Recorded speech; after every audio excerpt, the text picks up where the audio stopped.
7, 8, 9, 10, 11, 12, 13, 14, 15, 16, 17, 18, 19, 20, 21, 22, 23, 24. Muntik na mapasobra.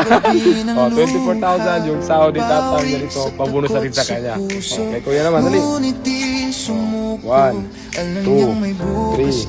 4, 5, 6, 7, 8, 9, 10, 11, 12, 13, 14, 15, 16, 17, 18, 19, 20,000 pabuno. Alam niyo mga katapang, mga nagasusunod sa kambingan, mga nasa milyon na talaga. Hindi pa talaga ako nakabawi dito. Ang goal ko lang kasi, mag-alaga lang ng mag-alaga ng kambing hanggang nadami sila. Kasi pag hindi na ako maging vlogger, meron akong investment. Kaya sabi ko sa mga nag-alaga dito, alagaan nyo lang ng maayos para tuloy-tuloy yung trabaho nyo. Para pag nadami yung kambing natin, marami tayong mapapasok na trabaho, yung mga barkada natin makapagtrabaho. Alam ko kung gaano kapagod mag-alaga ng kambing, kaya deserve nila makatanggap ng pamasko galing sa akin.